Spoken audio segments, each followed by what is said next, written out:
Breaking news తుఫాన్కి పిచ్చెక్కిందా అన్న తరహాలో Fengal తుఫాన్ ప్రభావం చూపిస్తోంది. ఎక్కడ చూసినా కూడా ఈ ఫెంగల్ తుఫాన్ ప్రభావంతో చాలా తీవ్రమైనటువంటి వర్షాలు కురుస్తున్నాయి.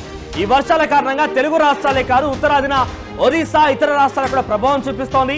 ఎక్కడో మొదలైనటువంటి ఈ ఫెంగల్ తుఫాన్ ప్రభావం ఆఖరికి వస్తే పుదుచ్చేరికి చేరి తమిళనాడులో ఎంతటి స్థాయిలో అంటే రోడ్లన్నీ కొట్టుకుపోవడం, వాహనాలన్నీ ధ్వంసమవడం, ఎక్కడ చూసినా ఒక భయాందోళన రేకెత్తించినటువంటి వాతావరణమే ఫెంగల్ తుఫాన్ యొక్క ప్రభావం కనబడుతోంది. నిజానికి ఫెంగల్ తుఫాన్ ప్రభావం ఇంతటి స్థాయిలో ఉందా? ఫెంగల్ తుఫాన్ ఎక్కడ ప్రారంభమైన మీకు చెప్పే ప్రయత్నం చేస్తాను. నేను ఇక్కడ ముందుగా యాజ్ పర్ వాతావరణ శాఖ ఇచ్చిన రికార్డ్స్ మేరకే నైరుతి బంగాళాఖాతం అంటే సౌత్ వెస్ట్ లో బే ఆఫ్ బెంగాల్లోని సౌత్ వెస్ట్ లో ప్రారంభమైనటువంటి ఫెంగల్ తుఫాన్ ప్రభావం కాస్త మెల్లమెల్లిగా వంకలు తిరుగుతుంది. మీరు చూడొచ్చు ఎటువంటి వంకలు తిరుగుతుందని. మొదటగా ఇది పెద్ద ప్రభావం చూపించారు తెలుగు రాష్ట్రాల్లో అని అందరూ అంచనా వేశారు. వాతావరణ శాఖను కూడా ఇటు ఫెంగల్ తుఫాన్ ప్రభావం ఏమాత్రం కూడా తెలుగు రాష్ట్రాలపై ఉండదు అంటూ అంచనా వేసింది. తెలుగు రాష్ట్రాలే కాదు ఇండియాలో కూడా పెద్ద ప్రభావం చూపించదంటూ అంచనా వేశారు. కానీ ఇది చూడొచ్చు ఇక్కడ మీరు వంకలు తిరుగుతూ ఆఖరికి వస్తే నైరుతి బంగాళాఖాతంలో మొదలైనటువంటి ఫెంగల్ తుఫాన్ ప్రభావం ఆ యొక్క తుఫాన్ ప్రభావం కాస్త పుదుచ్చేరికి చేరిపోయింది. తమిళనాడు పుదుచ్చేరికి చేరిపోయి ఇక్కడ చూడొచ్చు మీకు కనబడుతోంది. తమిళనాడు పుదుచ్చేరికి చేరిపోయి అక్కడ చాలా తీవ్రమైనటువంటి ప్రభావం చూపిస్తూ ఘోరాతి ఘోరంగా వర్షాలు పడుతున్నాయి. చాలా వాతావరణం కూడా చాలా భీకరమైన పరిస్థితి దారెత్తింది. ఏకంగా వాగులు వంకలు ఉప్పొంగడమే కాకుండా చాలా పెద్ద ఎత్తున ముఖ్యంగా తెలుగు రాష్ట్రాల వరకు మాట్లాడుకుంటే కనుక పంట నష్టం చాలా పెద్ద ఎత్తున పంట నష్టం వాటిల్లింది. ఎక్కడ చూసినా కూడా పంట ఆఖరికి వస్తే అటు కేంద్రాలకు చేరిపోయిన ఐకేపీ కేంద్రాలకి తెలంగాణ రాష్ట్రంలో వరిధాన్యం చేరింది. మరొక చోట ఇదే రకమైన పరిస్థితి ఉంది. ఇవన్నీ నేపథ్యాల్లో ఏం చేయాలో దిక్కుతోచిన పరిస్థితి ప్రభుత్వాలు ఉన్నాయి. ఏకంగా రైతాంగం కూడా అదే రకమైనటువంటి ఆందోళన వ్యక్తపరుస్తోంది. ఎందుకంటే ఎవరు ఊహించలేరు ఇంతటి స్థాయిలో వంకలు తిరిగి పిచ్చెక్కిపోయినట్టుగా ఈ తుఫాన్ ప్రవర్తిస్తోందని అంటే ఆశ్చర్యం కాదు. మీరు చూడండి ఇక్కడ ఎన్ని వంకలు తిరిగిందో. ఇక్కడ నైరుతి బంగాళాఖాతంలో ప్రారంభమైనటువంటి ఈ తుఫాన్ ఫెంగల్ తుఫాన్ కాస్త వంకలుగా తిరిగిపోయి ఒకనొక సందర్భంలో ఆల్మోస్ట్ శ్రీలంక టచ్ చేసింది. శ్రీలంకలో ప్రభావం చూపిస్తామని ఎక్స్పెక్ట్ చేశారు. కానీ అదంతా కాదు అన్నట్టుగా ఎస్ డోంట్ టచ్ మీ అన్నట్టుగానే శ్రీలంక నుంచి మళ్ళీ కొంత దూరం జరుగుతూ ఈ రకంగా ఆఖరికి వస్తే పుదుచ్చేరికి చేరిపోయింది. సో ఈ రోజు పరిస్థితి ఎట్లా ఉంది? ఈ రోజు వర్షపాతం ఎట్లా నమోదవుతోంది, ఏ ప్రాంతాల్లో వర్షపాతం నమోదవుతున్న విషయం చూస్తే కనుక ఇది మనం చూడొచ్చు. ఇక్కడ ఇండియా మ్యాప్ కనబడుతోంది. సో ఇక్కడ అంతా కూడా బే ఆఫ్ బెంగాల్. ఇక్కడ ప్రారంభమైనటువంటి ఈ యొక్క ఫెంగల్ తుఫాన్ కాస్త ఆఖరికి వస్తే తమిళనాడు పుదుచ్చేరికి చేరిపోయి తమిళనాడు పైన ప్రభావం చూపిస్తుంది. ఒకసారి మీకు ఈ మ్యాప్ ని మరింత జూమ్ ఇన్ చేసి చూపించే ప్రయత్నం చేస్తాను.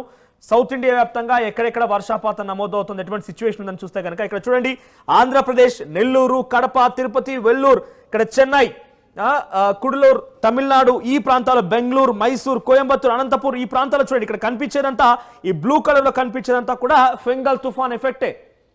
ఇక్కడ ఈ బ్లూ కలర్ లో కల్పించేటువంటి మ్యాప్ మొత్తం కూడా ఫెంగల్ తుఫాన్ ఎఫెక్టే. ఉదయం కొంత ఇది తెలంగాణ పైన కూడా ప్రభావం చూపించినప్పటికీ ఇప్పుడు కొంత కాస్త తగ్గుముఖం పడుతోంది. ఇక్కడ చూడొచ్చు గుంటూరు, ఒంగోలు, నెల్లూరు, తిరుపతి, వెల్లూరు, కడప, అనంతపూర్, కర్నూలు, ఈ ప్రాంతాల్లో ఇప్పుడు వర్షపాతం ఆల్రెడీ పడుతోంది. కొంత మోస్తారు నుంచి భారీ వర్షపాతం అయితే నమోదవుతూ వస్తోంది. ఇక మరోవైపుగా ఇటు తెలంగాణ వైపుకి వస్తే కనుక తెలంగాణలో కూడా కొంత ఖమ్మం ప్రాంతంలో ప్రభావం చూపిస్తోంది. కొంత ఉదయం నుంచి కొంత ఈ సిచ్యువేషన్ అయితే మారిపోయింది.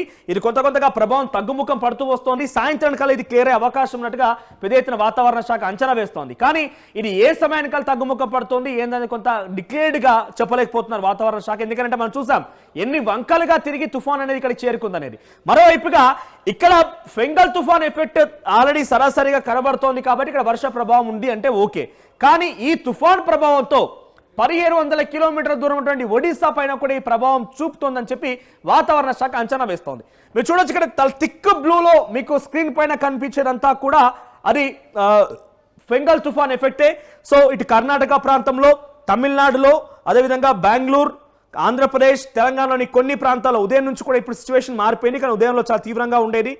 సో ఇక్కడ చూడండి తమిళనాడు మీద ఇంకా చాలా మోస్ట్ ఎఫెక్ట్ చూపిస్తుంది. ఆల్మోస్ట్ తమిళనాడు మీద ఎంతటి భారీ ప్రభావం అంటే చూడండి ఇక్కడ మొదలైనటువంటి తమిళనాడు కాస్త ఇదంతా కూడా తమిళనాడు ప్రాంతమే. తమిళనాడు పైన చాలా ఘోర ప్రభావం చూపిస్తుంది. తమిళనాడుతో పాటుగా అటు ఆంధ్రప్రదేశ్ కూడా ప్రభావం అయితే చూపిస్తోంది. అయితే సాయంత్రానికల్లా ఇది మరింతగా తగ్గుముఖం పట్టే అవకాశం. ఉదయాన్న మనం చూస్తే మీరు ఇదే మ్యాప్ కనుక ఉదయం చూస్తుంటే కనుక ఇక్కడ తెలంగాణలో కూడా కొన్ని మోస్ట్ రీజియన్స్ లో కరీంనగర్, వరంగల్, నిజామాబాద్ లాంటి ప్రాంతాల్లో కూడా ఆ ఎఫెక్ట్ చూపించింది. వర్షపాతం అక్కడ ఉన్నట్టుగా ఫెంగల్ ఎఫెక్ట్ కనిపించింది.